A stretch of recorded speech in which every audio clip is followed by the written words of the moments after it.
tardes, bienvenidos sean todos a la mirilla, todavía a la altura del 22 de diciembre, con demasiadas noticias pesadas. Y tenemos que comenzar con lo que ha sido la continuidad del fraude de este gobierno sobre la guerra contra Luma. El viernes pasado cerramos con la noticia de que la gobernadora había hecho una conferencia de prensa reclamando una gran victoria porque le habían devuelto un caso de que el gobierno, que Luma y el gobierno tenían diferencias sobre aspectos del contrato. No es de nulidad del contrato ni de cancelación del contrato. Y la juez Swain terminó devolviéndolo al tribunal de primera instancia. La jueza Swain no es que desestimó la demanda contra Luma, es que reordenó el traslado nuevamente a la corte local. Es un caso radicado por Luma contra Autoridad de Energía Eléctrica y la AP3 por disputas e interpretación del contrato. Y también denegó cualquier tipo de interdicto. Sin embargo, la jueza determinó que el contrato es un haber, es decir, un activo de la Autoridad de Energía Eléctrica, entiéndase la entidad deudora, que cae bajo la jurisdicción de Promesa. Y pasó con ficha y se abstuvo, diciendo que la controversia sobre aspectos del contrato o cláusulas del contrato tiene que tramitarse en los tribunales locales. Sin embargo, reiterando nuevamente que el contrato es un activo, es decir, es parte de los haberes o de los activos que tiene de valor la Autoridad de Energía Eléctrica y que cae bajo Promesa.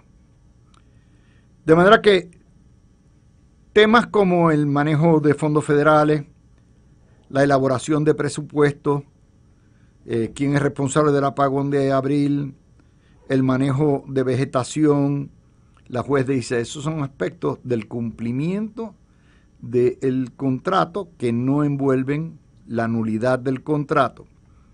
El apagón de abril del 25, todo eso puede entender o puede ventilar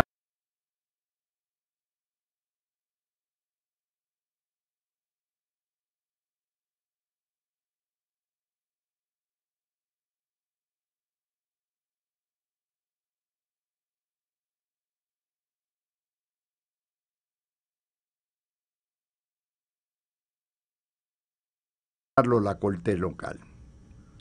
Sin embargo, dejó la puerta abierta, como ya lo ha dicho y la Junta lo ha dicho, que cualquier consideración de tumbar el contrato de Luma y el gobierno, ya eso es un asunto federal. De hecho, la Junta de Control Fiscal apoyó la demanda federal de Luma, diciendo que el caso se debía ventilar bajo el título 3 de Promesa.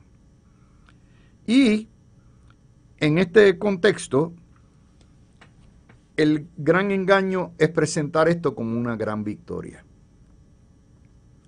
¿Por qué? Ustedes escucharon ahorita a John Mott, que es un experto, un verdadero experto en Promesa, y el licenciado John Mott explicó claramente esta decisión. Nosotros no pudimos hacerlo el viernes porque no teníamos la opinión. Y recuerden que yo le dije, tan pronto tenga la opinión y pueda leerla y escuche los planteamientos de los expertos, los que saben de esto, ya podremos analizarlo. Y no es una gran victoria porque todo aquello que tiene que ver con la nulidad inmediata del contrato, o sea, que nunca existió, o la cancelación del contrato, eso corresponde al gobierno federal y a la Corte Promesa.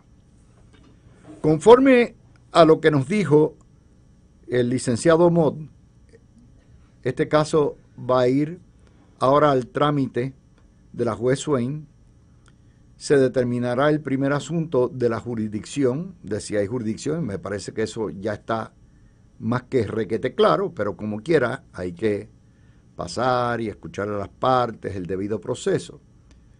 Y la juez Swain estará en posición de determinar sobre si retiene control sobre el caso de incumplimiento y nulidad en algún punto a finales de febrero o marzo.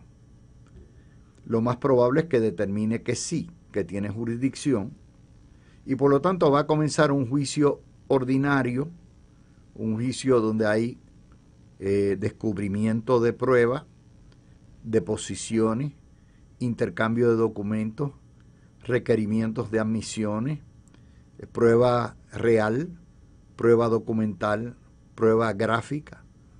Y ese es un pleito. Es un pleito. Un poco más acelerado por ser procedimiento de promesa y por estar en la Corte Federal. Y si eso ocurre así, entonces es una gran derrota para el gobierno, no una gran victoria. Esto es parte de la locura, una locura de una guerra contra Luma, que por eso la gente está histérica, porque la gente entiende. La promesa de la gobernadora, que pudo haber sido voy a votar a Luma, pero en realidad es voy a mejorar el servicio y voy a reconstruir la red. Y todo este año se ha pasado garateando con Luma. Y ustedes escucharon ahorita a los expertos señalar que esto ha retrasado el proceso. Y la gente sabe eso. La gente sabe eso. De manera que cuando el gobernador Domenech hoy señala que Luma será un hecho del pasado, en realidad está mintiendo nuevamente. Como la gobernadora está mintiendo cuando dice que es una gran victoria. Sí, es una gran victoria a la corta.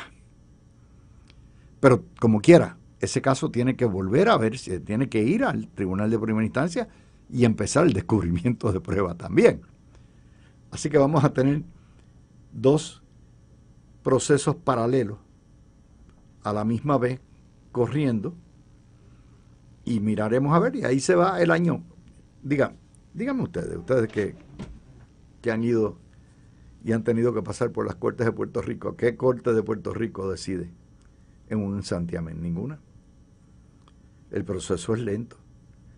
Y no es lento porque los jueces sean vagos, es porque el debido proceso de ley, tal como está ordenado,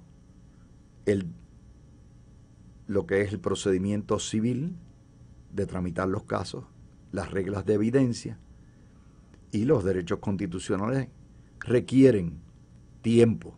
Aparte que los abogados, ustedes saben, en eso les encantan los pleitos largos, y ustedes saben por qué. Y mientras más largo el pleito, más felices son los abogados. Así termina el año. Así termina el año.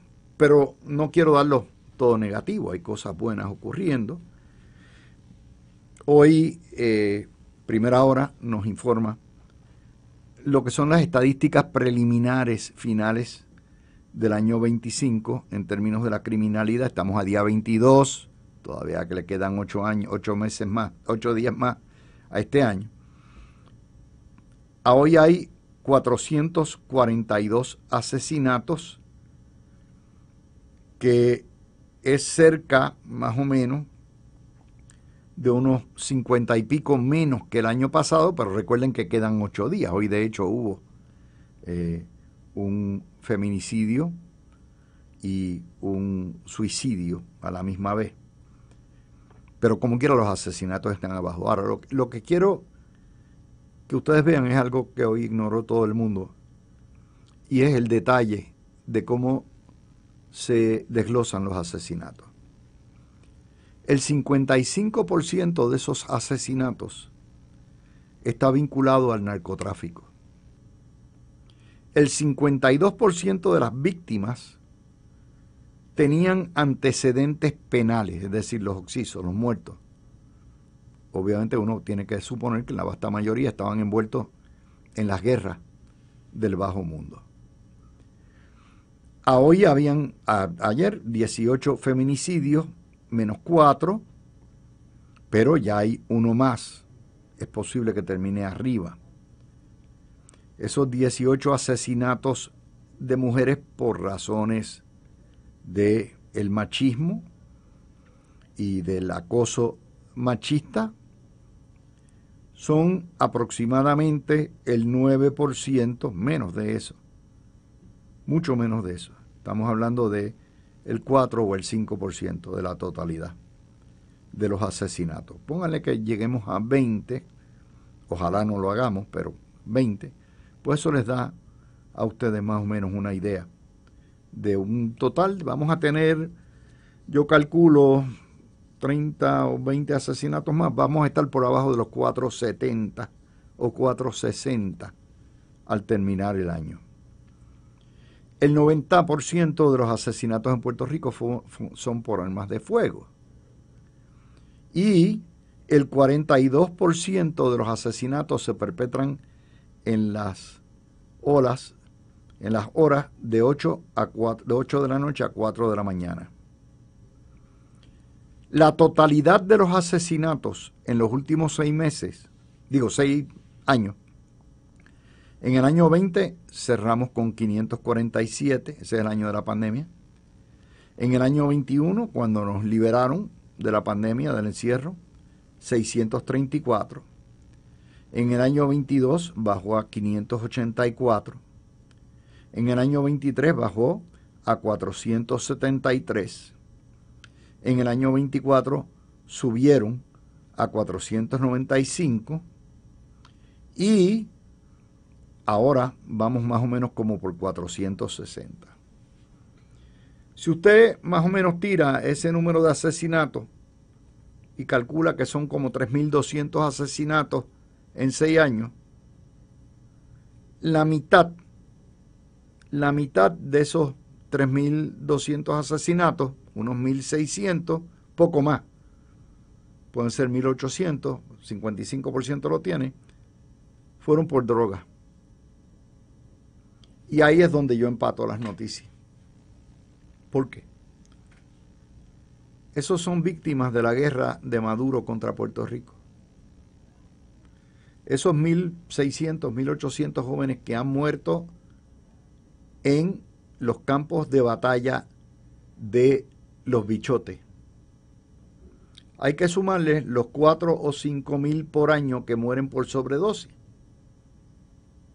Lo que nos da, y nos nuevamente corrobora los números que yo les di hace como 4 meses, en agosto, que la guerra que nos declaró Maduro al invadirnos con el veneno de él, que es un arma de destrucción masiva, ha matado a más de 25.000 de nuestros hijos en tan solo 6 años. 25.000. Pónganle carita. Probablemente en cada barrio ustedes saben quién murió este año o que ha muerto en esos 6 años a causa de las armas de destrucción masiva que envía Mr. Maduro para acá. Eso es el equivalente casi de 2 estadios Irán Bithorn llenos. Casi. Pero si lo quiere poner, es el equivalente de más o menos 3 choliseos llenos. Digo, 3 coliseos Roberto Clemente llenos. Estamos hablando de... Si usted no le pone carita, no sabe el daño que nos han hecho. Durante todo ese periodo no hemos tenido quien nos ha defendido, por fuera del gobierno federal, la DEA, el FBI, la Fiscalía Federal, que están hasta aquí en términos de los recursos, la Guardia Costanera, pero no han podido evitar ese tipo de muerte. Esa es la manera que se analiza una noticia, no es insultando, no es llamando barbaridades. Intelectualmente esa es la manera. Nos dieron la información, está en la primera hora. Y nosotros lo que hacemos se la digerimos a ustedes para entender lo que significa en su calle, en su barrio, en su pueblo. Puerto Rico hace tiempo está atacado. Puerto Rico hace tiempo está en guerra, en una guerra totalmente desigual, porque la policía de Puerto Rico no tiene jamás, ni el FBI, la cantidad de armamento, no tiene jamás la cantidad de millones de dólares con que se lava el narcotráfico en Puerto Rico. Y vuelvo a repetir, los más perjudicados son los que mueren por sobredosis. Esos son víctimas también. De manera que la noticia en términos de lo que ha sido la ejecución de este gobierno es que la gobernadora y Joseph González han sido exitosos en bajar el crimen, no eliminar. No hay nadie que pueda eliminar los asesinatos, no hay nadie, pero han sido exitosos. Y eso, pues, hay que ponerle esa medallita. La tercera nota que tenemos para ustedes hoy es la firma de la ley que otorga los derechos a los no nacidos, los nacituros. Son personas en cualquier etapa de gestación. Fíjense bien, son personas en cualquier etapa de gestación que ameritan protección.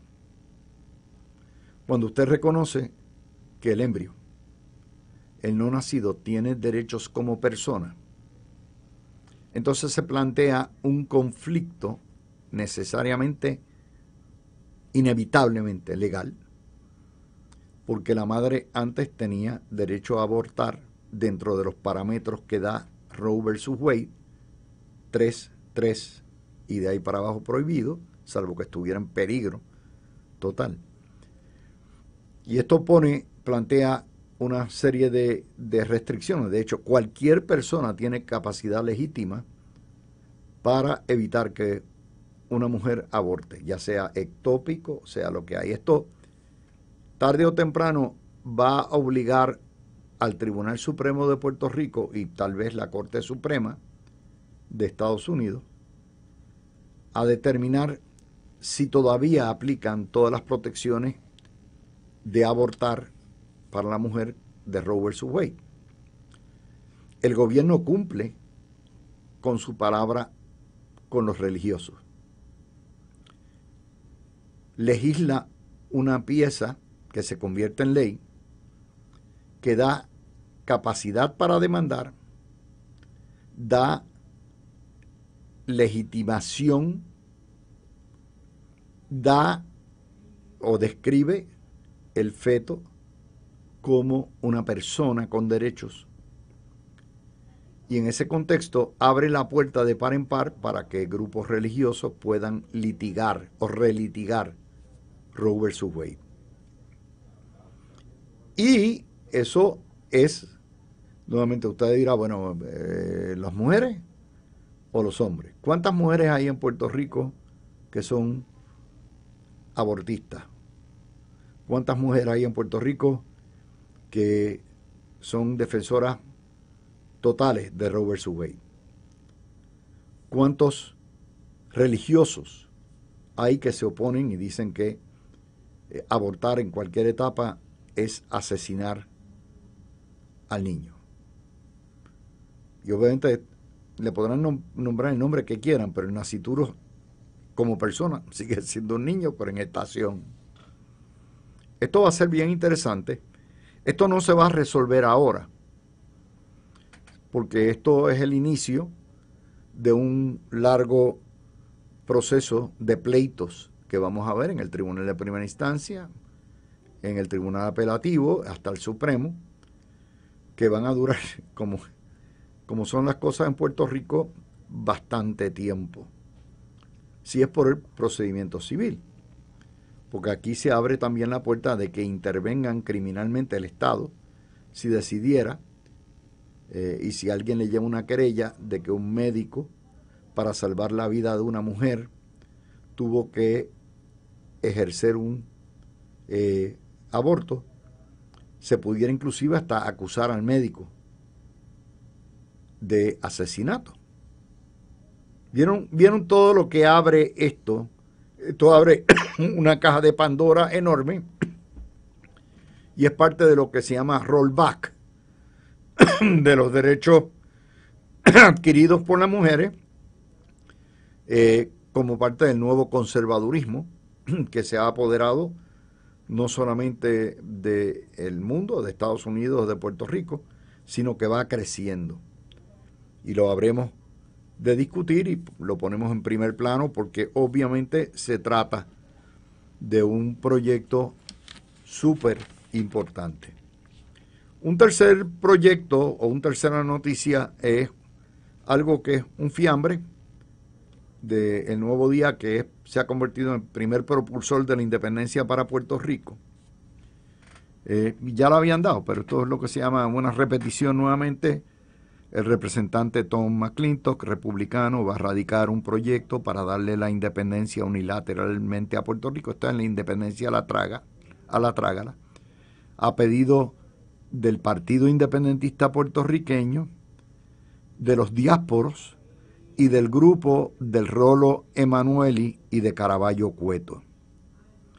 Estos son los que alegan que tiene que haber consenso, que hay que respetar los derechos de los partidos minoritarios, y van allá a pedirle al Congreso de Estados Unidos que nos respete la independencia a pesar de que hay 4 mandatos total, completos y absolutos a favor de la estadidad.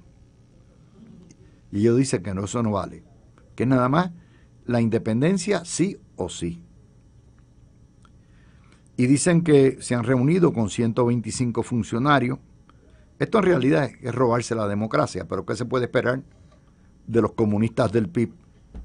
No se puede esperar mucho. No creen en la democracia ni creen en la libre determinación, solamente para ellos. Pero sí es importante porque es el único movimiento ideológico en Puerto Rico que ha avanzado su ideal es la independencia.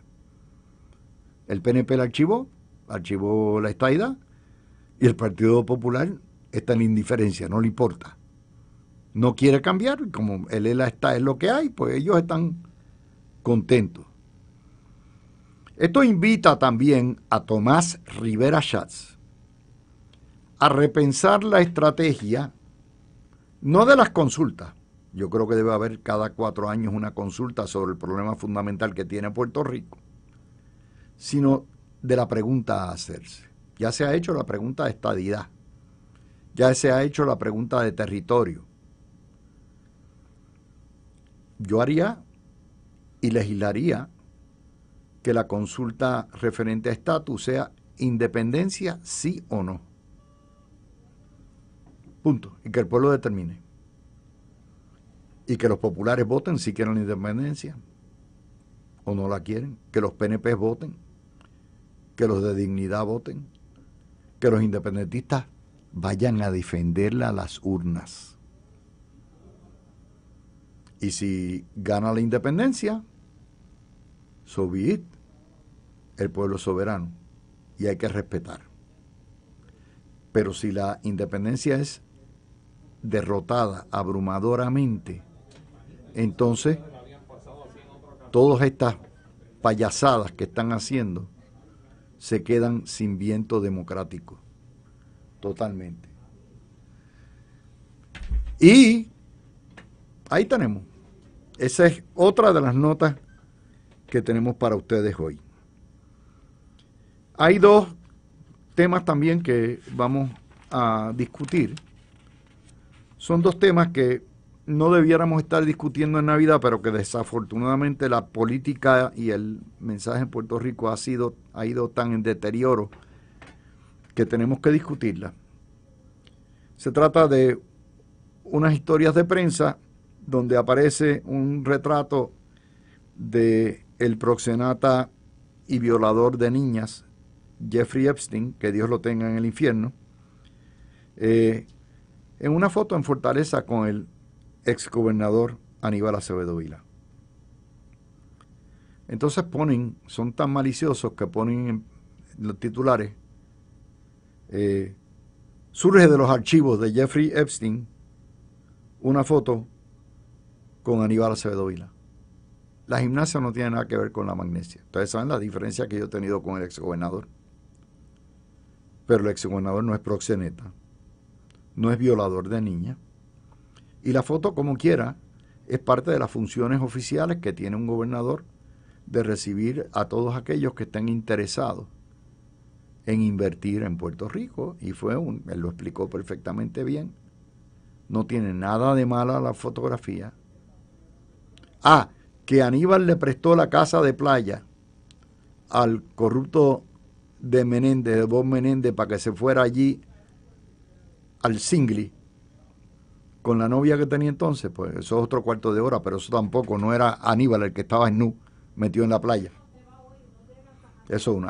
Que es impropio prestar un edificio público para una cosa como esa, obviamente. Pero esto no tiene nada que ver tampoco con Bob Menéndez. Y es el tipo de historia que ni tan siquiera merita publicarse. Y mucho menos con ese titular, porque la gente piensa, estaba metido allí en las fracachelas y las bacanales, que no estaba. Y ya el exgobernador merece un poco de respeto en cuanto a eso. Y la segunda es una serie de notas que pretenden atar al primer caballero, a José Jovín Yabona, a unos problemas que ha habido con la reválida de médicos, y han hecho creer que se robó la reválida o que le dieron los números de la licencia. Y eso también es, mire, yo soy de los que creo, yo juego limpio. Yo me puedo poner, ustedes saben, bien duro. He sido bien duro con esta administración. Pero la familia es sagrada.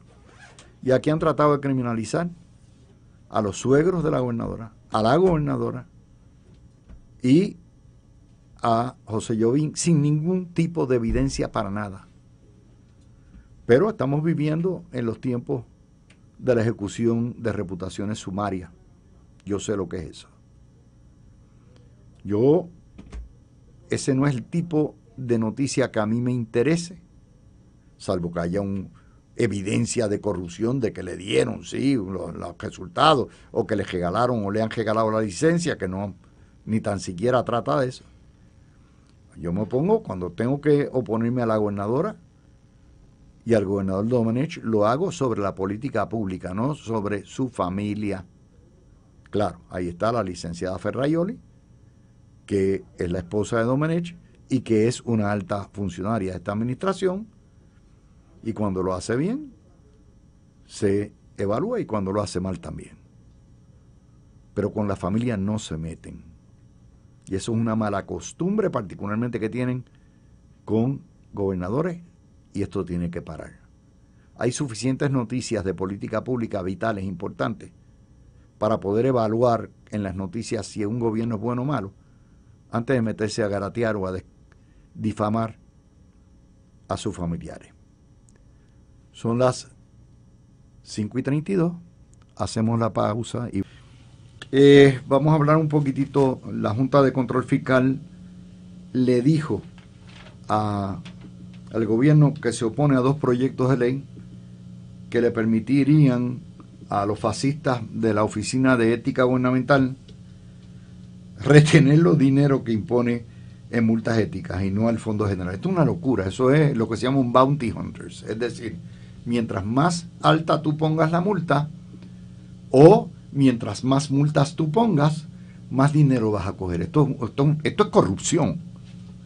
Esto es corrupción. Terrible política pública, y que a alguien se le haya ocurrido darle poder a estos salvajes para que sigan haciendo las tonterías que hacen, es realmente terrible desde el punto de vista de justicia. También los enfermeros y las enfermeras demandaron para descolegiarse. Eso es otro caso que probablemente ganen. Déjenme ver qué otra nota.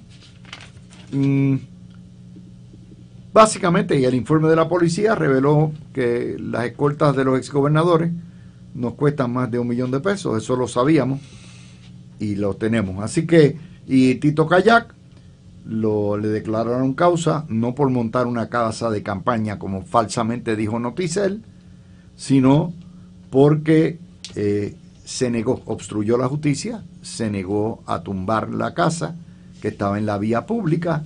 Eso es una violación de las leyes de tráfico, es obstrucción de la libertad de otro, se negó y por lo tanto obstruyó la justicia. Así que esas son algunas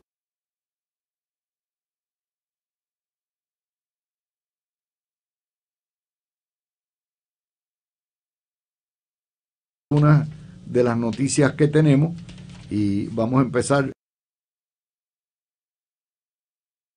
con Peter, vamos a empezar con la juez Swain, vamos a empezar con Luma y todo el caso, y tú escuchaste ahorita.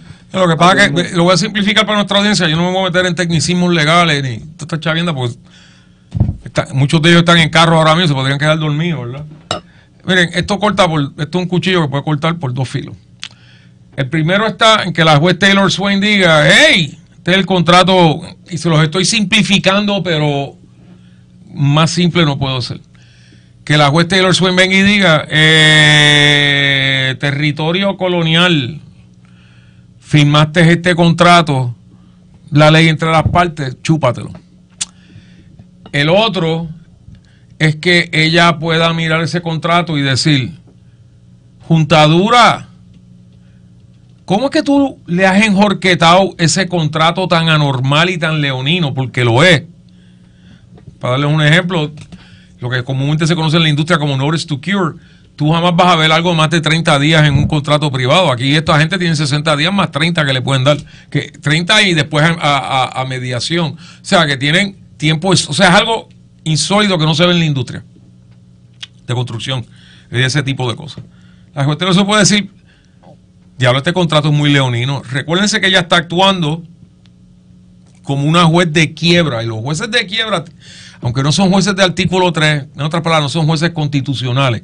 Los jueces que se mencionan en la Constitución no son los de quiebra. Los de quiebra es una creación federal. ¿Qué pasa? Los jueces de quiebra tienen una cosa que los jueces de distrito no pueden hacer, que es rechazar contratos. ¿Me entendieron? Lo voy a repetir. Pueden rechazar contratos. Así que si ella piensa, si la pueden persuadir que, diablo, esto es algo que vino, porque al final del día, quién sabe, quizá llama a Juan Carlos Blanco, que fue el tipo de Pierluisi que representó al gobierno de Puerto Rico en esto y de ahora trabaja para la Junta con ese maldito contrato, y lo llaman y le dicen, oye, explícanos eso, ¿por qué tú dejaste esto? ¿Por qué tú le metiste esto al gobierno, a estos pobres lacayos coloniales? Si ella hace eso, esto puede cortar por otro lado. Pero esto es una cosa bien compleja, un contrato que lleva ya 4 años corriendo por ahí. ¿Sabes lo que eso significa? Miles y miles y miles de emails, textos, cartas, you name it. O sea, no es un asunto de un día para otro. Pero esta es la forma, en lo más simple posible. O ella dice, chúpate el contrato, o ella dice, este contrato está fuera de liga, lo rechazo, borrón y cuenta nueva, Juntadura, búscate a alguien que quiera correr el sistema. Tú leíste la opinión, ¿qué tú crees? Que yo me pareció que ya está inclinada. Si el contrato es parte de los avarios, de los activos de la autoridad, y la autoridad es deudor, obviamente la jurisdicción federal. Esto es lo que yo sé de la juez Taylor Swain. Ha demostrado tener mucho corazón y mucha sensitividad para lo que le pasa a los puertorriqueños. Lo dijo en la primera vista, dijo, lo que yo no voy a permitir es que el último que salga le apague la luz a Puerto Rico. Te lo digo, that's personal. Digo, aquí va a haber dolor para repartir para todo el mundo. Ella es una persona bien sensitiva. La escogió el juez. Nunca se olviden de esto. El que corre el sistema judicial federal es el juez Roberts allá en Washington. La escogió a ella por dedo para correr esto, porque ella tiene algo que pocos jueces tienen, que fue primero juez de quiebra y ahora juez de distrito. Ella está totalmente capacitada para esto, lo ha demostrado. Yo creo que le ha permitido a Proskauer Rose y los otros bufetes ahí que nos tienen, que nos exprimen, les ha dado la mano suelta para que ellos estén ahí, facturando por un tubo y 7 ya. Yo creo que Proskauer Rose solito lleva como 400 millones o 40. 40 millones sigue siendo una barbarie, ¿ok? en 7 años significa que están facturando entre 5 a 6 millones anuales. Así que ella va a ejercer, ella al final del día va a ejercer su jurisdicción, yo no tengo la más mínima duda, porque esto afecta a la quiebra, esto afecta a la quiebra del territorio. Sí, y en la medida que tenga que pagar más o tengo que pagar, pues en esa medida se afecta lo que es el presupuesto y el plan de ajuste fiscal cuando venga. Ferdi. Mira, antes que todo, buenas tardes a ti, Luis. Feliz Navidad. A ti, Peter. Y todos los días tenemos que decir Feliz Navidad. Eso es así. Yo, por ejemplo, yo estoy trabajando desde mi casa. Yo a la oficina no creo que vuelva hasta después de los Reyes, así que ya estamos en esa onda y felicidades a toda la audiencia.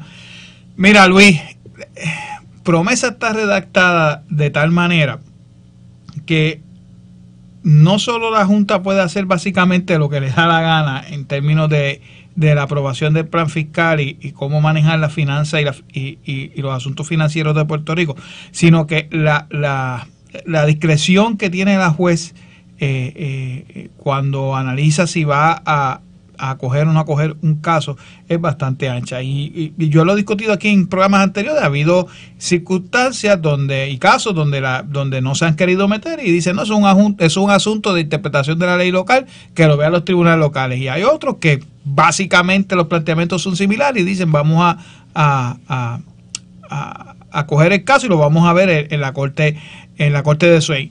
La particularidad de estas demandas es que ahora mismo la Autoridad de Energía Eléctrica está en un pleito que ya el título 3 de la autoridad lleva 8 años, amén, de que la quiebra de ellos empezó desde 2014, así que estamos hablando de que ya lleva más de 10 años en quiebra la autoridad, y que eso definitivamente va a influir en la determinación de Swain en primera instancia en si su sala ve el caso o no. Yo estoy convencido de que lo van a remover a la federal y que se verá ya. ¿Qué determine una vez hecho eso?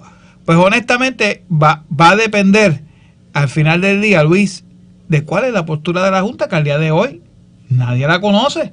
O sea, yo vuelvo y repito lo que dije en el programa anterior. ¿Aquí alguien ha visto algún comunicado de la Junta diciendo qué les parece las demandas del gobierno de Puerto Rico? Yo no lo he visto.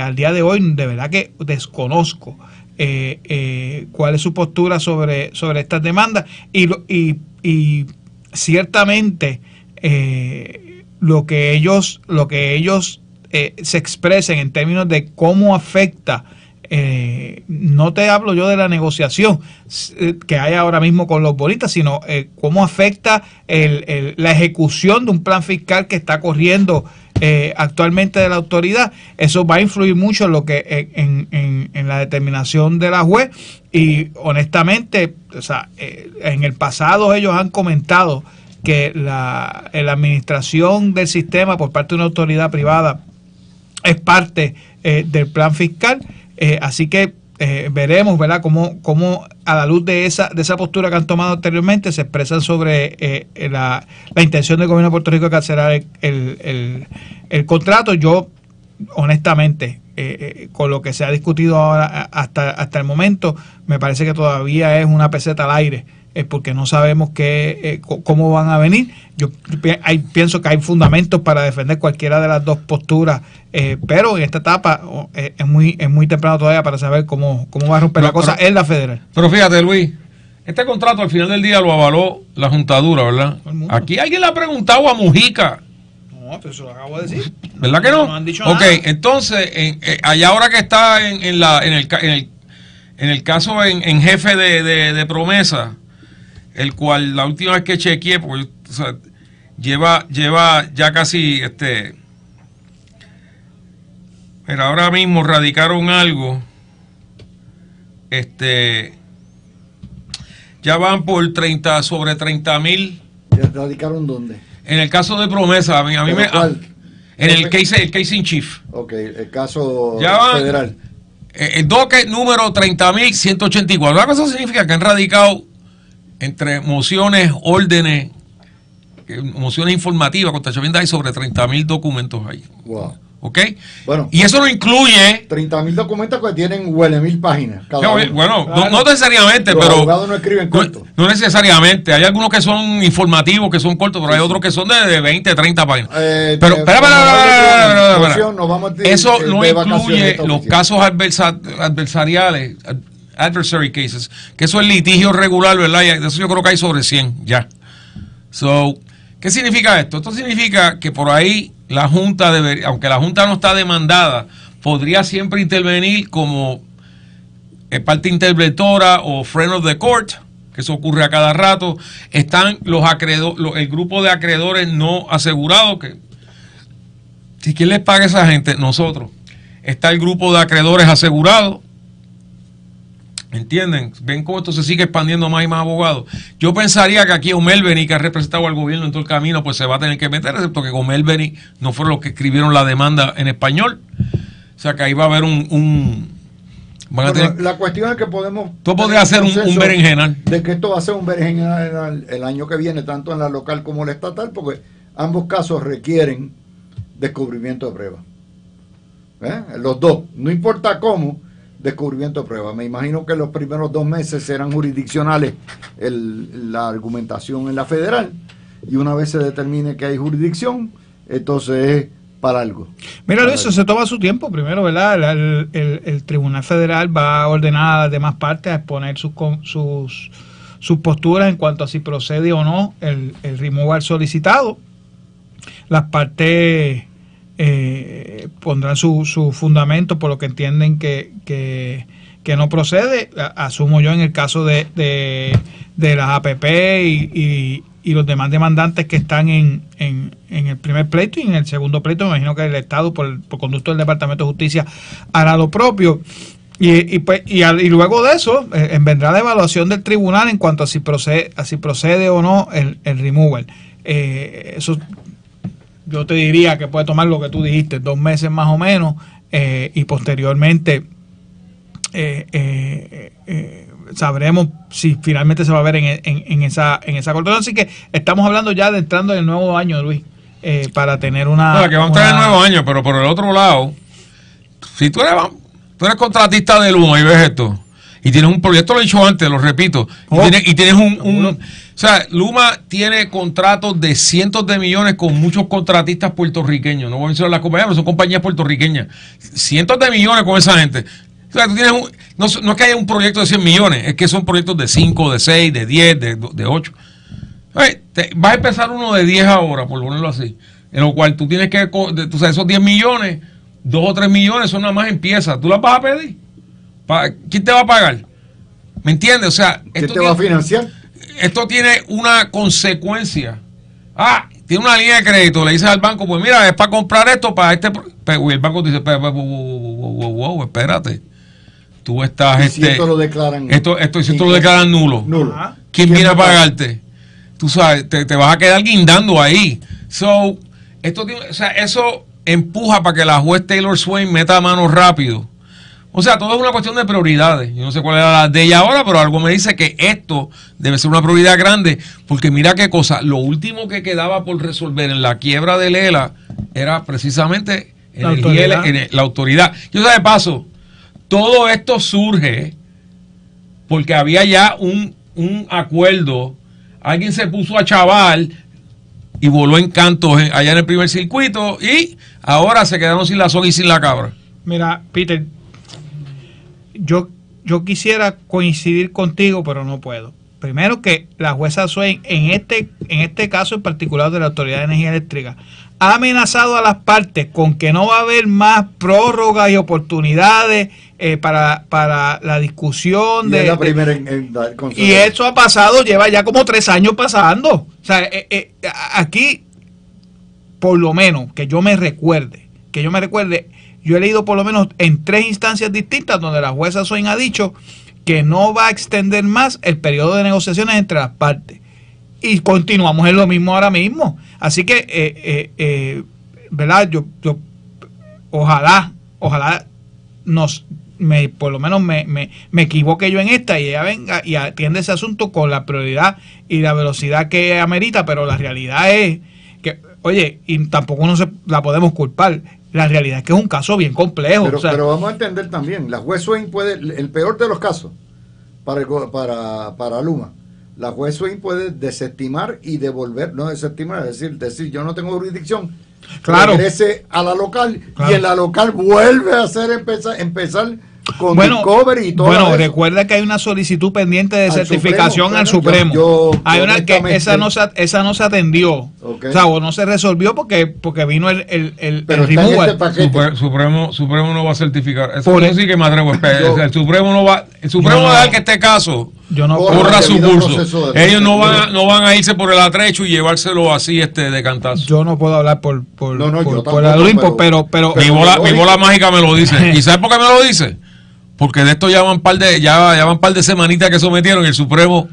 Claro, pero era de anticiparse también que iba a haber una solicitud de removal. ¿Y para qué iban a coger la certificación si sabía que por lo menos la solicitud iba a venir en camino? ¿Cuál sea la vía? El resultado es que las cosas se van a seguir atrasando,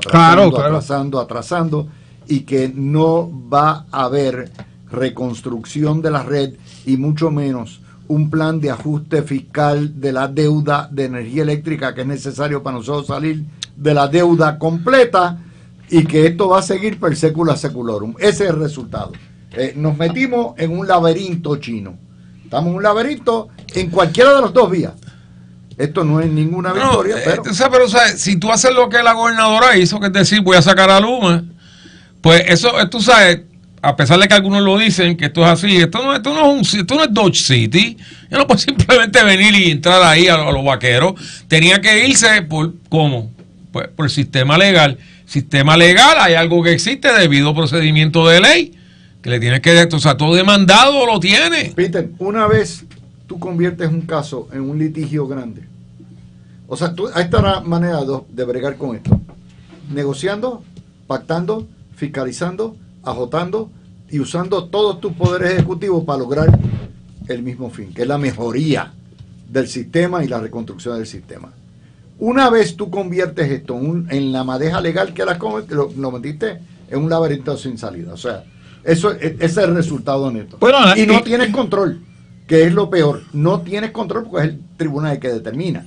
Tú como ejecutivo negociando y bregando, tú puedes presionar y determinar. Pero es que ella tiene otra cosa encima de ella. Ajá. Que nuevamente, esto es una colonia, tiene a Roberto Mujica, también conocido como la Junta. Un primer ejecutivo sin este tipo de cosa colonial puede tirarse esa maroma que tú estás hablando. Puede tratar de hacerlo de una manera diferente. Pero ella tiene que ir y pedirle permiso a Mujica. Lo dijo. Tengo que ir a consultarlo con ellos. A los gobernadores, fíjate, ni a Ricky, ni a Wanda la Breve, ni a Pierluisi, ni a ella ahora le gusta mencionar. Yo digo, pero si esta es la realidad. Esto es una colonia. Tú sabes lo que es tener a ese chupatuerca de Mujica dando órdenes. Y entonces, esta prensa que lo vamos a cubrir ahora en la segunda hora, que viene y te cubre ciertas cosas, yo las deja muertas. Voy a hacer la pausa, son las 5:55. Cuando vengamos, los independentistas avanzan. Son los únicos avanzando, los únicos interesados en mover su ideal, y eso tiene que tener algún tipo de resultado político. Regresamos. Refrito, fiambre, pero como el Nuevo Día es probablemente el centro de mercadeo más grande que tiene el independentismo y el nacionalismo, pues las repiten nuevamente. Entiendan una cosa, los dueños en ese sentido, esto es una línea editorial monolítica que determina Torres Gotay, que determina Gloria Ruiz Cuilán y Chonky News. Esa es la línea editorial del Nuevo Día. Digan, y por más que María Luisa les diga a ustedes que ya no se mete en eso, que eso... Esa tiene marca registrada Ferrer Ángel. El representante republicano Tom McClintock radicará un proyecto para darle la independencia a Puerto Rico a pedido del PIB, de los diásporos, la dictadura de puertorriqueños allá que quieren imponernos la independencia, el Rolo Emanueli y el economista y el PIB. Es un proyecto que excluye la estadidad como alternativa, excluye el Estado Libre Asociado y ya se dicen que se han reunido con 125 funcionarios. No les importa los 4 votos anteriores plebiscitarios. Dicen que la estadidad nunca debe estar en una consulta. Félix, empiezo contigo. Mira, Luis, la realidad es que este grupo o grupito de comunistas que están ahora pululando por el Congreso están convencidos, y a mi juicio están en lo correcto, de que la única manera que a Puerto Rico llegue la independencia es que alguien se la imponga, porque voto a voto no solo son la alternativa que el pueblo contundentemente ha rechazado en todas las consultas, sino que es la alternativa más distante de las aspiraciones del pueblo de Puerto Rico. Y entonces, pues, eso siempre en el Congreso, siempre se va a encontrar algún legislador dispuesto a tirarse la maroma que sea, porque independientemente de la postura que tome sobre el estatus de Puerto Rico, no, en su distrito no le afecte. Entonces aprovechan estos pájaros que probablemente van y le hacen alguno que otro fundraiser, le levantan unos chavitos, y pues la persona pues se compromete a presentarle el proyecto, que al final del día no es la primera vez que se presenta un proyecto de esta naturaleza, Luis. También hay que decir las cosas como son, y nunca ha tenido ningún éxito. Recordemos que aquí el último proyecto de estatus que se aprobó por el Congreso, particularmente por la Cámara de Representantes Federal, no solo contenía las fórmulas no coloniales y no territoriales, sino que garantizaba el ingreso de Puerto Rico como Estado si el pueblo de Puerto Rico así lo votaba, que evidentemente era lo que iba a ocurrir. Así que podrán encontrar un lambón como este que el McClinton Federal, ¿verdad? Que ha prestado su nombre, sí, porque escuchan el apellido, aquí los escuchas podrían asociarlo con el amigo Kenneth McClinton, que no estoy seguro que no tiene nada que ver con... se llama Tom. Uncle Tom. Imagínate, un Uncle Tom. No me extraña, ¿verdad?, que se presten para ello, pero al final de cuentas, Luis, lo que ya se ha quedado demostrado en términos de lo que está dispuesto a aprobar una mayoría en el Congreso es una consulta al pueblo de Puerto Rico, donde se incluyan las fórmulas no territoriales y no coloniales, y dicho sea de paso, donde la estabilidad esté garantizada si el pueblo la escoge. Así que yo dejo que se entretengan, dejo que al final de cuentas son gente que pues, la mayoría de ellos se levantan después del mediodía y pues buscan algo que hacer y pues, whatever, así pues los comunistas no hacen mucho y pues tienen ese entretenimiento allá que lo hagan ellos. Yo creo que la gente está clara de eso. La gente, por más cuentos que le vengan a vender, no te digo yo... McClinton debiera obtener, por ejemplo, la firma de AOC y la firma de Nidia Velázquez. No lo van a hacer. No lo van a hacer. Primero, porque recuerda que McClinton es senador y pues no, pues tendría que haya representante. Sí. Oye, pero yo no creo. Primero que Nidia no va a firmar un proyecto que sea distinto al que ella propulsó hace 2 años. No me parece. Nidia, aunque no favorece la estadidad y lo ha dicho abiertamente, la realidad es que ella no ha presentado un proyecto de independencia nunca. Así que a meses de su retiro, no me parece que lo vaya a hacer así. Pero, oye, pero mira, se puede salir del closet ideológico. Podría hacerlo, pero ella apoyó y AOC apoyaron al PIB.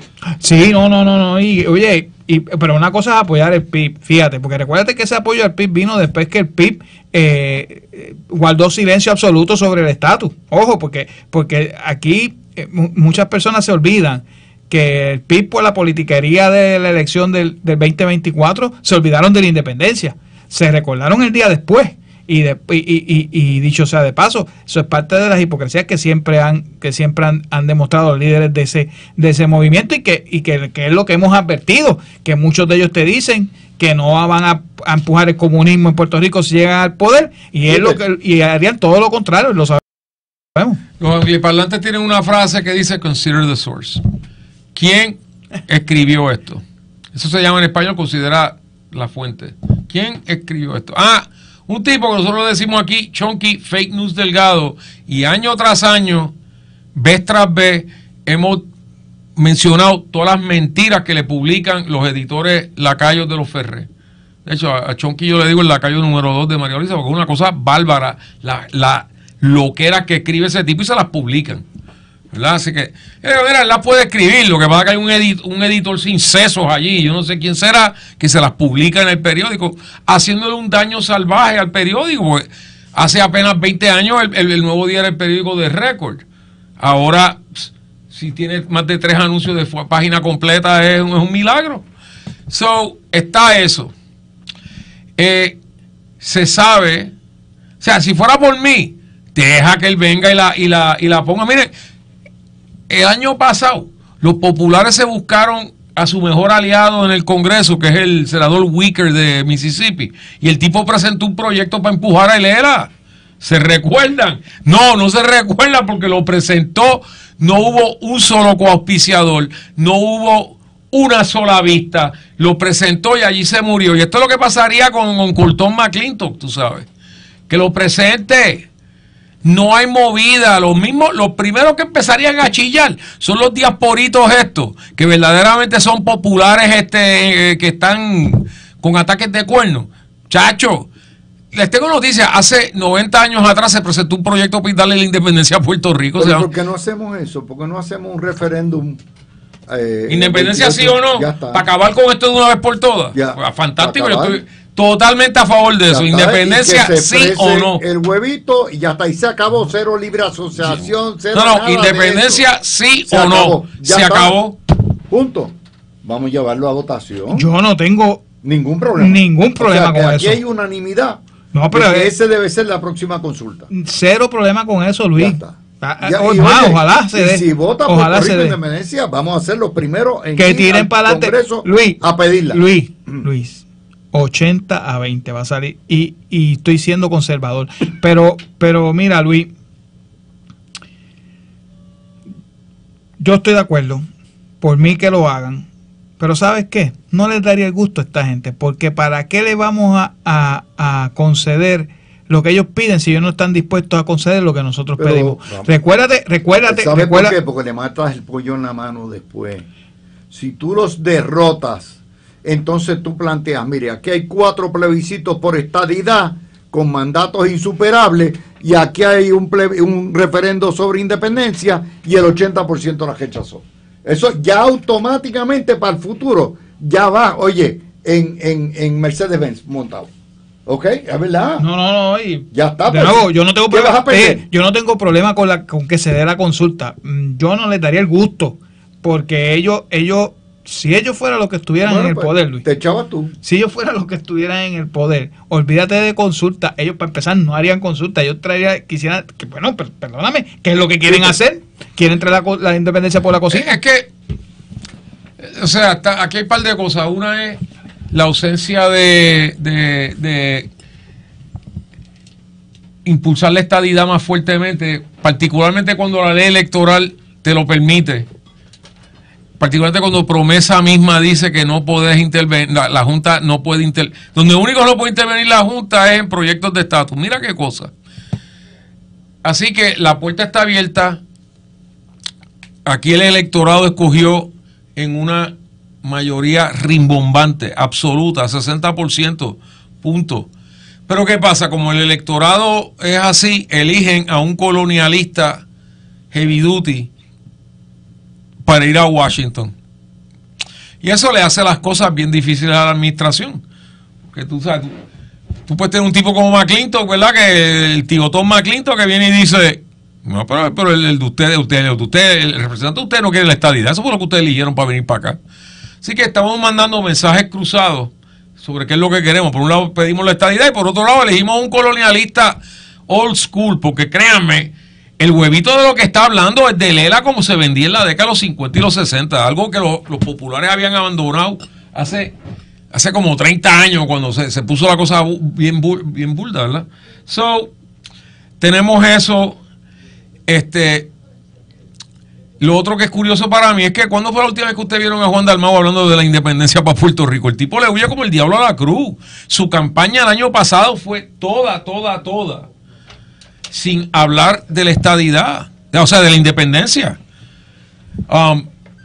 Así que sería fantástico, particularmente en estos últimos meses, que se ha tirado el pic de cabeza defendiendo a Maduro, a Ortega y por supuesto a sus verdaderos amos, el régimen cubano. Que yo siempre he pensado que la mejor ofensiva, la mejor defensa es ofensiva. Ya está.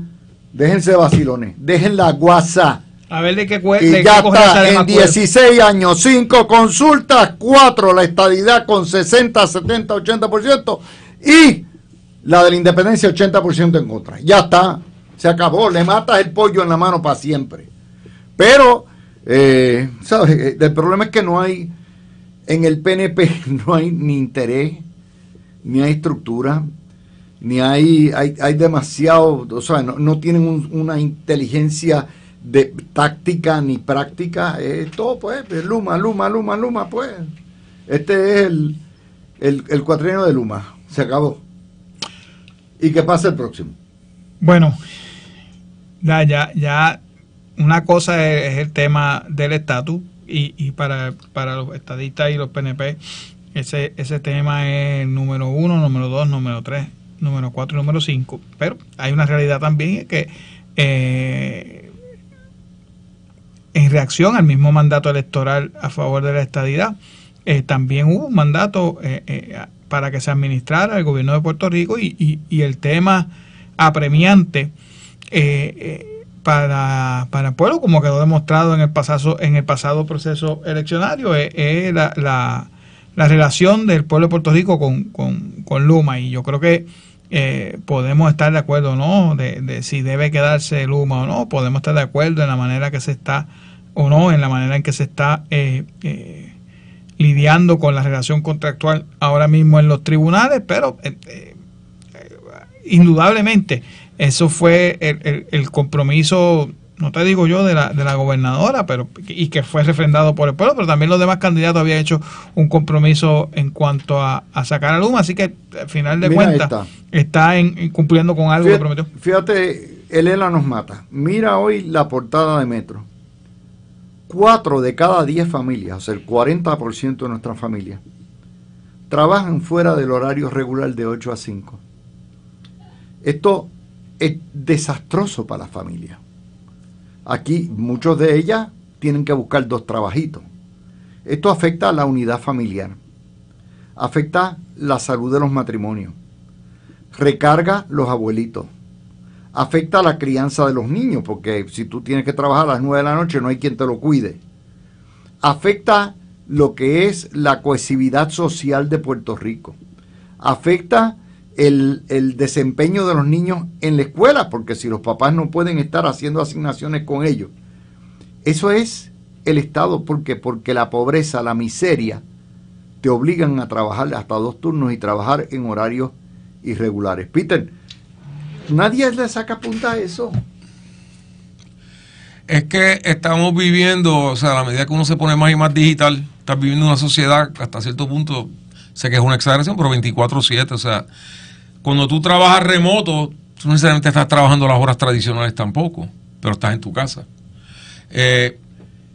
Tienes acceso, por ejemplo, ¿qué es lo que más me gusta del banco que yo uso, que es Naval Federal Credit Union, que está abierto 24/7? Cuando tú, mira, ahora mismo está Ferdi ahí bregando con mociones ahí a las 6:15 de la tarde. Está leyendo mociones, está bien, pues está radicando demanda. Está radicando demanda. Voy a tomar esta oportunidad para dejarle saber que el Wolverine Boricua ya está en X, ya va a estar próximamente en YouTube. Estamos tratando de conseguir permiso para ponerlo en Facebook y en TikTok. Pero lo pueden ver, mis opiniones, espero que les gusten.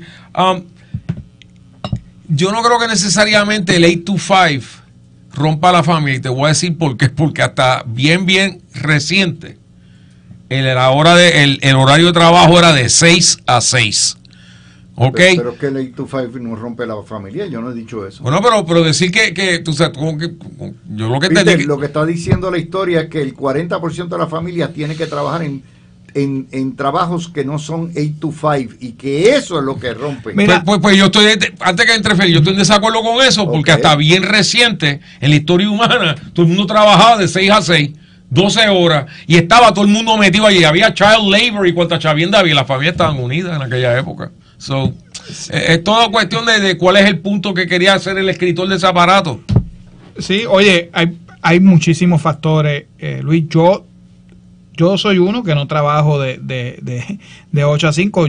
Normalmente mi día empieza, el de trabajo empieza a las 5 y no termina antes de las 10, obviamente, y ahí siempre va a haber interrupciones y pues uno hace una cosa que otra entre medio, pero mucho de ese 40% tiene que ver también, Luis, con que ya no estamos en las fábricas trabajando.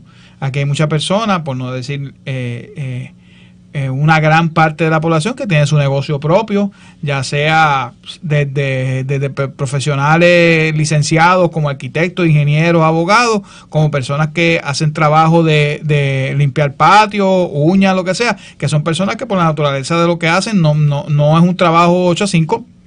Y eso, ciertamente, el mercado laboral ha cambiado. Lo que te deja de llevar eso también, Luis, es que aquí no se ha analizado, y de hecho, cuando se ha intentado hacer cambios sobre el tema, lo han criticado, la educación que se está dando en nuestras universidades, si eso se ajusta al mercado laboral. Aquí hubo, recordaremos que en febrero se anunció, el entonces presidente de la universidad anunció que iban a eliminar unos bachilleratos, porque la gente no se estaba matriculando en ellos, o la matrícula era ridículamente bajita, y es porque la gente ya no está buscando ese tipo de trabajo, Luis. La gente está, muchos estudiantes, muchas personas están buscando carreras cortas, carreras que puedan llevarlos a la fuerza laboral con relativa inmediatez, y que al fin de cuentas aquí todos pagamos servicios como plomero y electricista, y cuando tú vienes a ver lo que están ingresando ellos, es comparable con lo que gana un abogado, un CPA por hora. Quiero tocar otro tema, y es la cuestión de la ley del nacitorius, la ley que declara persona al no nacido para todos los efectos prácticos, y que Tomás Rivera Schatz acaba de decir, el que tiene problemas con ella, que lo lleve a corte. O sea, lo que yo había dicho, esto va abrir un proceso de muchas impugnaciones en corte. Peter, ¿cómo lo ves? Bueno, eso ha sido, ese es el derecho que tiene todo ciudadano, que tiene cualquier grupo que tenga standing, que si tú crees que la ley es inconstitucional, ya me sacaron que cuando una mujer le dé cáncer y está encinta, y yo típicamente las mujeres saben que están encintas a los 2 o 3 meses, lo más cercano a veces 2 meses, típicamente a los 3 o 4 meses. Do the math, porque es que lo averiguan de esa manera. Y si tienes cáncer, son bien pocos los cánceres que te tumban en 5 meses. Todo depende en que hoy día están las inmunoterapias que están haciendo, pero te puede coger el cáncer como vimos trágicamente aquí, ¿verdad? Pero el punto es que si no te gusta la ley, pues vete y la reta el Tribunal Federal dice que es inconstitucional, y acá en Gana ya verás lo que va a pasar, o si la argumentas bien y si tienes fundamento. Podemos estipular que esos casos van a ser impugnados en la federal, no en la local. Yo te diría que podría hasta irle mejor en la federal, porque ahora mismo tenemos varios jueces aquí en la Tribunal Federal nombrados por Biden, por lo menos 3 de ellas, y el primer circuito está lleno de jueces demócratas liberales. Así que irónicamente es mejor irse por ese lado, diría yo. Fíjate, en cuanto a cuál foro escoger, yo no veo cuál sería la diferencia, Peter, porque pudieras tener una victoria en la Corte de Distrito y quizás hasta en el primer circuito de Boston, pero el Supremo Federal es conservador, tanto o más como el Supremo Federal le llegan como entre 15,000 a 20,000 certiorari y ellos ven como 60 casos al año. No es una cuestión de, fíjate, no es una cuestión de la cantidad de casos que vean, es una cuestión de los temas que les interesa ver. Y al final del día, este es un tema que a ellos les ha interesado. Tú pensarías, ¿verdad? Estoy de acuerdo contigo, pero... oye... ¿cuántos casos de aborto debe haber pendientes en el Supremo Federal en certiorari? De leyes parecidas. No, yo me imagino. Yo creo que ya nos llevan a una delantera, ¿verdad? Sí, definitivamente. Esta ley es una copia, básicamente, de leyes que se han pasado. Bueno, es como la ley de libertad religiosa, que es algo que se impulsaba en muchos estados republicanos y que se ha hecho ley y que el Supremo dijo bendecido. Recuerda que eso tiene doble filo. Eso también significa que si tú eres gay y llegó un fundamentalista, tú le puedes decir a mi tienda, rápate para las pailas. Es como la famosa ley de Citizens United. Sí. Fíjate que esa es la ley que permite, ese fue el caso, mejor dicho, que permite que corporaciones hagan donaciones políticas. Pero ¿sabe quién también pueden hacer donaciones políticas? Las uniones. Y aquí en Puerto Rico, las uniones públicas, bueno, eligieron a Carmen Cruz, allá en San Juan. Así que eso vive de las uniones y los diásporos viven de las uniones. Así que ya veremos a ver, o sea, yo creo que el tiburón tiene razón en esto. Si no les gusta, pues impúgnenla y ya se verá. O sea, oye, naturalmente, más allá de que, quizás volviendo al tema anterior, estos son promesas que se presentaron en la campaña y que se han ido poco a poco y eso sí cumpliendo. Ahí está la ley. Ahí está la ley. Y las leyes están hechas para impugnarla. Pero esas promesas, al final del día, son el resultado de una petición del pueblo, de los electores. O sea, y tenemos que entender que el pueblo lo avaló en las urnas. Y por otro lado, iba a decir el presidente hábilmente les dice llévame al tribunal, porque sabe que los dos foros que estamos hablando aquí son foros conservadores al final del día. Sí, oye, en la Corte de Distrito y en el circuito de Boston puede haber... En Puerto Rico, distrito y circuito son liberales. Por eso puedes tener derrotas momentáneas allí, pero cuando llegues allá... Yo te diría que el primer circuito, que es el que nos controla, es posiblemente el circuito más liberal que hay ahora. Lo es. Repleto de gente de Biden y Obama. Por eso, pero pues serían derrotas momentáneas, pero un caso de esa naturaleza, si llega al Supremo Federal, tú sabes cómo va a romper. Oye, derrotaron a Roe versus Wade. O sea, esto no es... ese Supremo que está allí revocó a Roe versus Wade. Oye, y déjame decirte, eso no quiere decir... Yo soy de los que pienso que el gobierno de Puerto Rico con esta ley tiene más oportunidades en el Supremo local, porque es más conservador, que en el sistema federal en las primeras dos etapas. Pero eso no quiere decir que si este caso llegara al Supremo de Puerto Rico y el Supremo confirma la ley, que no pueda haber un certiorari al Supremo Nacional. Claro, de también. Hecho, ¿okay? Sí, no, definitivamente. Que eso sería un caso también otra vía, o sea, el Supremo Nacional puede revisar las opiniones del Supremo local siempre cumpla con las reglas. La regla esencialmente es que la decisión del foro estatal incida con algo constitucional. Exactamente, y eso, imagínate, el derecho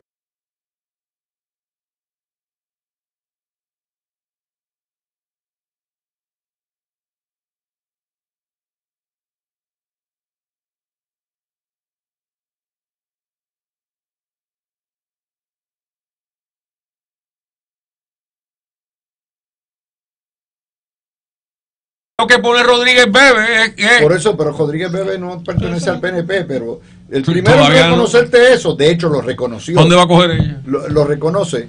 El primero en reconocerte eso, Peter, va a ser definitivamente Tomás Rivera Schatz. O sea, es que ya lo reconoció. Por eso te digo, están trabajando como un solo equipo en cuanto a toda la estrategia de legislar los intereses de dignidad. Si eso tiene un costo posteriormente con las mujeres, Eso lo veremos en su día, ¿verdad? Mira, Luis. Pero yo no he visto la estridencia. No, y aparte de eso, más allá de que Puerto Rico, en términos sociales, es bien conservador, la realidad es que esto no es un tema que sea un tema que la mayoría de los electores aquí en Puerto Rico esté pendiente a él. Sí, hay grupos de interés que empujan su postura en cuanto al tema, ya sea a favor o sea en contra. Pero en la calle tú te puedes parar en cualquier sitio y hablar del tema y realmente no es algo que la gente esté pendiente. Aquí el tema económico es un tema que realmente mueve la masa. El tema del estatus en términos de discusión es un tema que mueve a la gente, la educación y la seguridad. Pero el tema del aborto, realmente la gente en su mayoría cree que no debe ser permitido, pero aún los que no estamos a favor del aborto, no es algo que nuestra vida gire en torno a ellos, a diferencia a nivel de la nación, que es un tema que pasional con el elector americano, ya sea, ¿verdad?, a favor o en contra. Y sí va a haber, escucharemos a la feminazi en estos días y rasgarse las vestiduras y demás, pero eso pasa 2 o 3 días ya. Si es inconstitucional, las feminazis tienen todos los recursos legales de empezar por el colegio de abogados que tienen para adelante para erradicar esto, que tienen para adelante, lo que pasa es llevarlo. Eso no es hobby, yo creo que esa es la manera democrática de bregarlo. Claro. La mayoría es conservadora, legisló. Usted cree que viola sus derechos constitucionales, llévelo al tribunal y el tribunal determinará en su día. Que va a tomar años. 2 o 3 años toma. 2 o 3 años toma, como mínimo si vas por la vía federal. Y si vas por la vía estatal, pues un poco más es lo que habría. Así que esto es otro de esos casos, otro tema que vamos a estar discutiendo por largo rato. Son las 6:29, vamos a hacer la pausa y cuando verá todo este año las diferencias que yo he tenido con esta administración. Sin embargo, también he señalado que aquí hay una mala costumbre de que cada vez que hay un gobernador del PNP, le sacan cuanta porquería y cochinada hay a sus cónyuges. Pasó con Fortuño y Luce Vela y su práctica notarial, que era una práctica notarial de casi 30 años. Pasó posteriormente con Ricardo Rosselló y su esposa, Beatriz Rosselló. Le sacaron cuanta barbaridad había. De hecho, la refirieron hasta justicia. Hasta justicia la refirieron. Alegaron hasta que se había robado unas cunas de Fortaleza. En el caso de Pierluisi, no ocurre porque Pierluisi se divorció en el proceso y era soltero y su hermana era obviamente la Chief of Staff, y cuando tú eres Chief of Staff o tú eres oficial, pues ya es open season. En el caso de Jovín y su familia han tratado de criminalizar por las casas de la Parguera y todavía siguen insistiendo. En el caso de y obviamente la gobernadora metió las patas a todo lo que da cuando bregó con este caso en recursos naturales, pero no hay nada ilegal o criminal, y ahora surge que estando en la reválida local, no la nacional, los boards nacionales, hay unas discrepancias, una serie de cosas dentro del cuestionario que hacen para los que cogieron la local, y ahí surge Jovín, y entonces empiezan a decir que sí le regalaron la licencia. De hecho, yo no sé si pasó o no pasó, cuál es la historia, y se ha formado otro lío más. Y es la forma barata de estar trabajando la política moderna. Hay suficiente materia todos los días para usted fiscalizar y criticar a la gobernadora y sus ejecutorias. No hay necesidad alguna de tocar a su familia. Es como en la guerra. En la guerra usted no toca a los civiles. Y si toca a los civiles ya estamos metiéndonos en aguas profundas. Peter. Hace ya como 20 años se formó un bollo con esto. Y era esencial. Con la reválida. Con la reválida. Tienen que entender una cosa: están los exámenes nacionales y está el examen estatal o colonial, como yo les digo. ¿Qué significa esto? Cuando usted coge el examen nacional, que lo coge en segundo año y cuarto año de Escuela de Medicina, eso le permite a usted practicar en toda la nación. Si usted solamente coge el local, solamente puede practicar aquí. ¿Quiénes son los que tienden? Y las aprueba las dos, tiene que aprobarlas las dos. No tiene que aprobarlas las dos, tiene que aprobar... O sea, si apruebas la nacional, practica en donde quiera. Si apruebas la estatal, te tiene que quedar aquí. Es como la reválida para los abogados. Tienes que aprobar la estatal. Okay. O sea, a menos que tengas una reciprocidad, ¿verdad? Reciprocidad. So, ¿quiénes son los que tienden a terminar cogiendo el examen estatal? Pues estudiantes de medicina o doctores que han ido hasta España, México, etcétera, República Dominicana, las islas estas del Caribe que tienen estas escuelas de medicina, son los que terminan cogiendo eso. Y Jovín estudió en República Dominicana. Él estudió en República Dominicana. ¿Y tú sabes si estaba acreditada la universidad o no está acreditada? Honestamente no sé, pero sé una cosa, que él no tiene que ver... Bueno, tiene que estar acreditada. Él no tiene que ver tres pepinos cómo se administra eso, cómo lo hacen. Él no tiene nada que ver. Él lo que simplemente quiere es pasar la dichosa reválida para poder ejercer medicina. Y han logrado el politiquero barato pero claro, lo cogió después alguien más y empezó a amplificarlo a todo lo que da. Sacó todo eso fue el colegio de abogados, el colegio de médicos. Ahí bueno, el desacreditado colegio de médicos, porque eso están descolegiados como deben estar. Así que forma todo este foxtrot y hay gente por ahí pensando que el pobre Jovín que no ha hecho que lo que está tratando de ser doctor y poder ejercer. O sea, él es doctor, es lo que necesita la licencia. ¿Ok? No se equivoquen, él ya es doctor. Necesita la licencia. Esto es todo lo que le está haciendo cogiendo el examen. ¿Qué tiene que ver en la forma que se da el examen o lo que sea?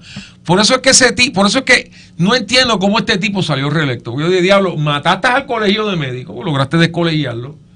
Te has portado en todo momento como lo que era un político barato y ahora vuelve otra vez. Y que alguien esté amplificando los disparates yo le diría... Cuidado con difamar gente. No, lo dijo fulano. Pero si tú sabes a sabienda que lo que está diciendo fulano es equivocado, watch out.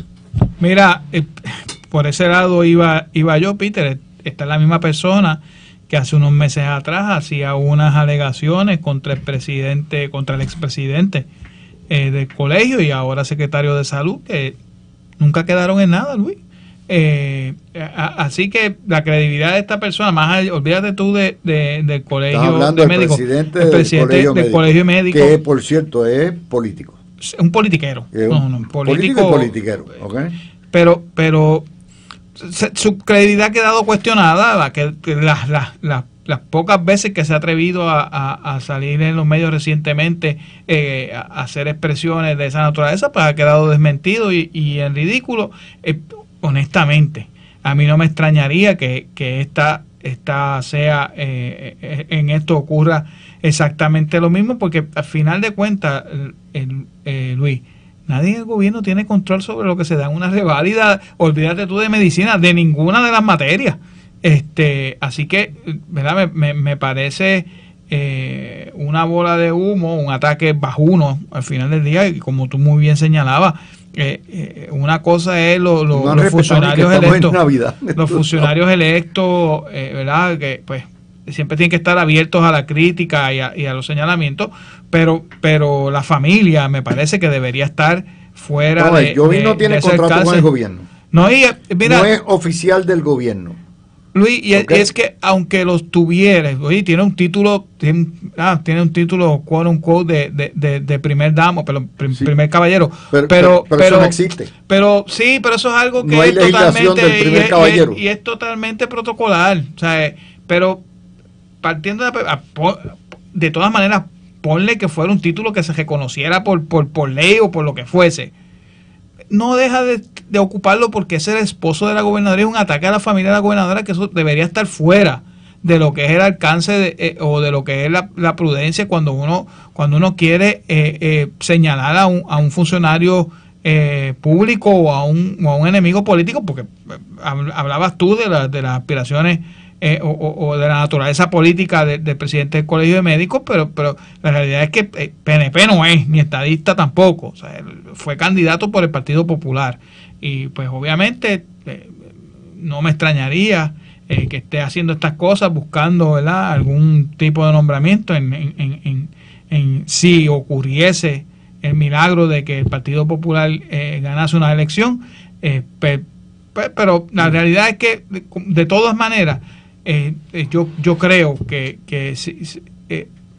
reconociéndole que tiene un derecho a fiscalizar, ocupa una posición que debería hacerlo por la naturaleza de que defiende a los médicos, pero esa fiscalización no debe prestarse a la politiquería y mucho menos al ataque a los familiares. No lo hicieron, vamos a ver, Sila Calderón estuvo casada con Adolfo Kranz, que tenía sus negocios, siempre los hizo honestamente, decentemente.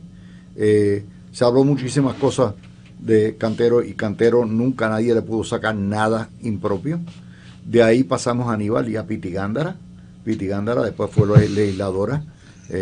Nadie tampoco le sacaba hasta que llegamos a Lucevela. Entonces viene... Espera. Recuérdate que cuando Piti Gándara era representante, que Aníbal estaba de cabildero. Sí, sí que estaba cañón, man. Está bien, pero eso es otra cosa. Eso ya Aníbal había salido.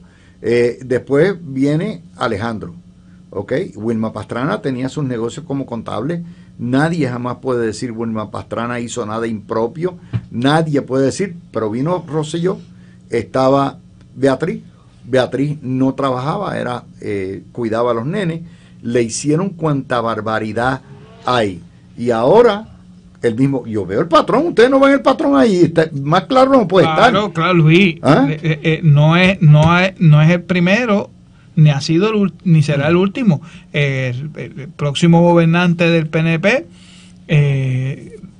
tiene que estar claro que los poderes que son en la sociedad civil, como le llaman los comunistas que no quieren sacar la cara a la luz,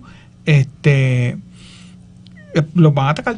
Y esa es la realidad. No les importa, o no tienen ningún tipo no se miden al momento de atacar a un político, y si eso incluye el desacreditar a la familia, lo van a hacer. Y los ejemplos que tú acabas de dar, que son ejemplos recientes, no estás hablando de nada de 50, 60 años, estás hablando de los últimos 20 años en la política de Puerto Rico. En mi Facebook yo nunca he tenido nada más de 90,000 views. Este tema que yo saco ya va a pasar 200,000 views en el Facebook mío de Luis Dávila Colón, y lo pueden ver ahí, pueden ver los comentarios. Los comentarios son, esbaratan a Jovín como si le hubieran regalado la licencia, pero ese es el parte, o sea, tenemos una responsabilidad en los medios también de no entrar en este tipo de cosas. Lo mismo pasó con Aníbal, o sea, aparece en los expedientes de Epstein, que uno cree, pues olvídate, el hombre es un proxeneta, estaba en las orgías. No, es una mera foto protocolar de fortaleza del gobernador de Puerto Rico entonces. Oye, si hubiera sido Luis Fortuño con Epstein. Espera. Déjame terminar la premisa. Si hubiera sido una foto de Luis Fortuño con Epstein, ¿tú crees que hubiera la prensa colonial aceptado la explicación? Lo hubieran hecho papilla, ¿verdad que seguro. Sí? Caníbal salió y dijo, mira, el tipo iba a meter 1,000 millones en Puerto Rico. No les voy a negar que yo puse en mi X, puse que Caníbal con Epstein no estaba en mi tarjeta de bingo. O sea, no era algo que uno esperaba de todas las cosas. Pero cuando Caníbal da la explicación, dice, mira, el tipo me dijo que tenía 1,000 millones, venía a invertir en Puerto Rico. No, ¿verdad? Pero como primero que él ha lanzado tanto o sea, y lo ha hecho contra ti. O sea, sí, yo lo sé, pero what's right is right. Pues yo chavé con eso, pero la realidad es que cuando tú lo miras, tú dices, bueno, si hubieran salido fotos de, por ejemplo, Epstein y él metidos en un jacuzzi, por ejemplo, ¿verdad? Eso hubiera sido otra cosa. Pero no salió eso. Mira, le voy a entregar el micrófono a Feli a ver si puedo hablar. Ya está metido con Epstein, pero el problema de Epstein es que es un proxenata. O sea, llevaban niñas, ¿ok? Sí, o sea, jóvenes, o sea, tú no puedes equiparar una cosa con la otra. Y vamos a dejar la vaina ya de estar estos ataques bajos a todo lo que da. Definitivamente, pero fíjate, Luis, yo estoy de acuerdo contigo. El gobernador recibe distintas personas por distintas razones, y particularmente, ¿verdad? cuando se cuando viene a Puerto Rico una persona que representa, que va a hacer inversiones, que está interesado en invertir grandes cantidades de dinero, es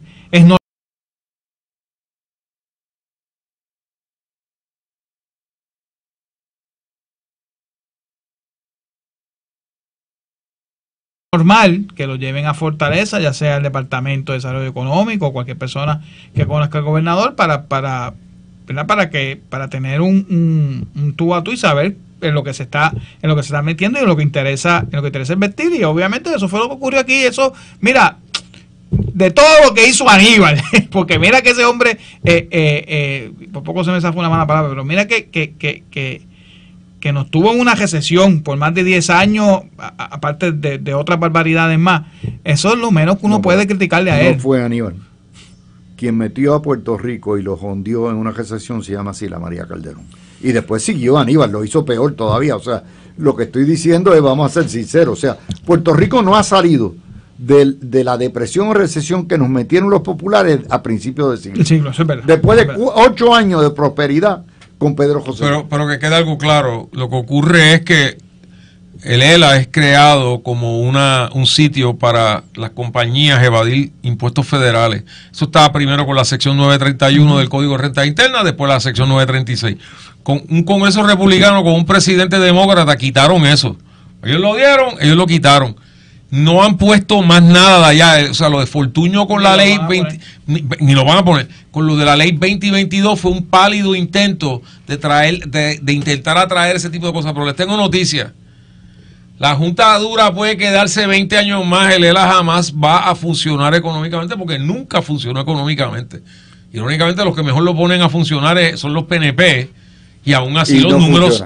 Por ejemplo, ahora mismo el desempleo en Estados Unidos está en 3.5%. Aquí estamos aplaudiendo porque 5.7. Está en 5.7, casi el doble.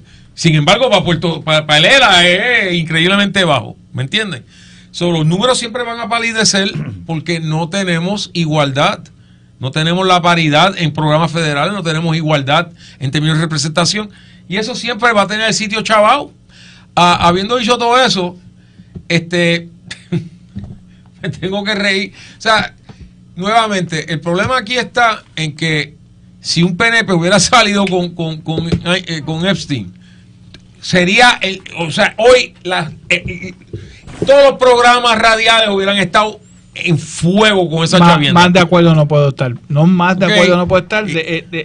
Recordemos que aquí, por ejemplo, yo creo que de lo primero que cuando explotaron las redes sociales hubo un video donde se identificaba una pareja en un acto sexual y la pareja hablaban de que si era PNP o no y rápido se la achacaron a un legislador y lo circulaban y lo cuestionaban y lo discutían en los programas y eso era una bobería comparado, ¿verdad? con lo que representa Einstein y demás y evidentemente le dieron paso de paloma a Acevedo Vilá por eso. Es de esperarse. Naturalmente, recordemos que la gran mayoría pues defiende o pretenden defender en los medios la mal llamada sociedad civil, que no es al final, que después de todo no es otra cosa que la protección del estatus colonial que tenemos, o en la alternativa llevarnos a la independencia que nadie quiere, pero Peter, ¿sabes qué? Yo pienso que para todo lo que hizo Acevedo Vilá, esta es de las cosas más bobas que uno puede es cuestión de que ni tan siquiera es noticia. Sí, o sea, sí. Aparece en los archivos de Epstein, Aníbal Acevedo Vilá, that's a non-news. Eso no es noticia, no ameritaba ni comentarlo, tú sabes. Pero así es la prensa puertorriqueña, vive de escándalos y no estoy diciendo que están tratando de chavar a Aníbal, ¿verdad? Porque imagínate. Pero es una cosa que no debió haber sido. Se fijaron que, fíjate, me sorprendió los números de las personas que ICE ha intervenido este año como indocumentados, 1.530. Yo pensé que iban a ser 5.000, 6.000. 1.530 habla bien de Rebeca. y habla bien de ICE. O sea, sí, obviamente, yo estoy totalmente en contra de esta locura de ir a buscar indocumentados que aportan a nuestra sociedad. Pero dentro de lo que pudo haber sido, bueno, lo que está pasando en Florida es una cosa horrible, Peter. Sí, pero quiero regresar a lo de Epstein para una sola cosa. Ajá. Cuando él vino aquí a Puerto Rico ya tenía problemas en Florida por pederastía. ¿Okay? Ah, ok. Si hubiera, Pero él no vino a vivir a Puerto Rico. Él no vino, pero... Hey, gobernador, le queremos traer a este tipo. Tiene chavo. Bueno, tiene un pequeño problema que es un pedófilo, pero aparte de eso es lo que estamos hablando. Justamente en esa época que él empieza los... O sea, sí, pero hay que ver también si era conocido, Peter. O sea, una cosa es que ahora sepamos que en esa época tenía problemas de espérate un segundo, tú me vas a decir a mí que tú le dices al gobernador, te quiero presentar a este tipo y nadie hace la asignación de ver quién es el tipo. Mira, quizás por eso que en Puerto Rico... ¿Quieres que te diga algo? Pues entonces no culpes a Aníbal, a culpa a los asesores que le trajeron a él. ¿Y quién lo nombró? ¿Y quién nombró esos asesores? Él, ¿verdad? Está bien, pero... ¿Te recuerdas del caso de Bromo? Pero es la misma cosa, aquí se aparece gente todo el tiempo. Peter, es un non-issue. Okay. O sea, sí. No es igual que lo de Jovín, es un non-issue. Yeah. Salvo que salga evidencia, mire, se robó la reválida. Yo quiero saber cómo demonios yo... O sea, pero es que son... Y esa no, porque son dos cosas bien diferentes. Una es, él está cogiendo un examen, bendito, el pobre hombre. En el otro, el tipo se aparece y ya está, o sea, se lo trae al gobernador, le dan el tour de Fortaleza y el tipo está bajo investigación o acusado en Florida. Mira qué cosa. Bueno, lo otro de lo de ICE que te estaba diciendo, me sorprendió enormemente el número. Yo esperaba, de hecho, cuando empezaron, yo hice una proyección de cerca de 5,000. En Puerto Rico hay 80,000 personas que son indocumentados. ¿Okay? Dos cosas.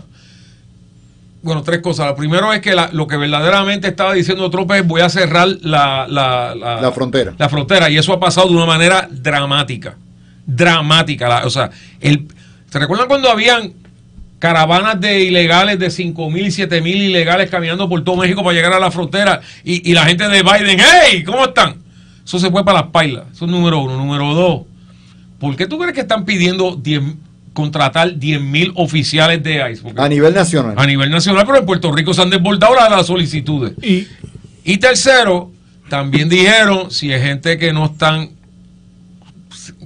ateniéndose a la ley, no vamos a brincar. Y eso como que está pasando.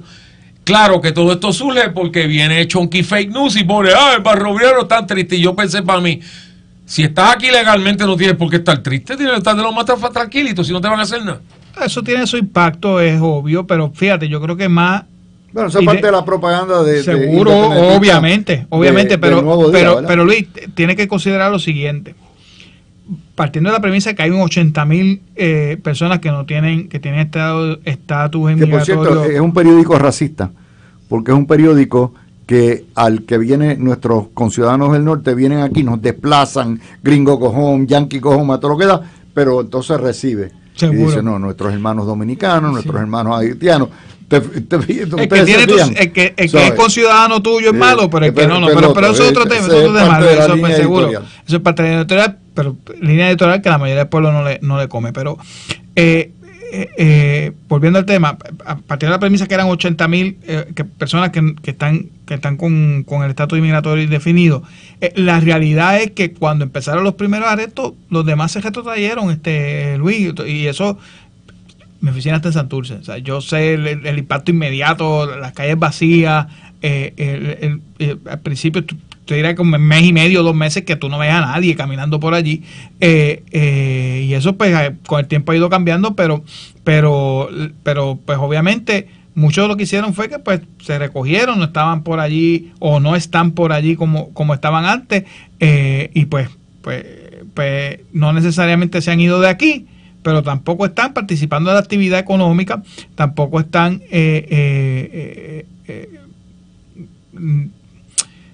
a plena luz por allí, pero recordemos también que Trump, después de la primera ola de movimiento, en un momento echó para atrás y dijo, bueno, los que están trabajando en restaurantes, en hoteles, porque los mismos empresarios y republicanos y demás le estaban reclamando en un momento porque pues, la mano que utilizan en sus negocios se le estaba yendo, así que sí, el enfoque posterior ha sido más en las personas que han sido convictos de delito en otras jurisdicciones y demás, y por eso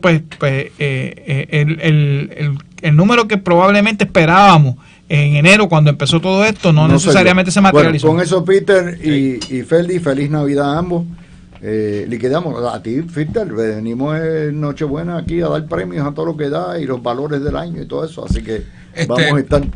¿Ah? Sí, así que tenemos que venir, ya tú sabes.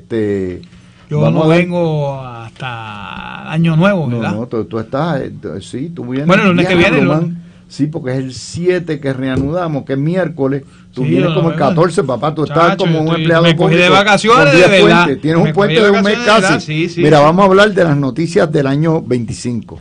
Los novatos del año, los legisladores del año, el alcalde del año, el jugador más valioso, los logros del año, los fracasos del año.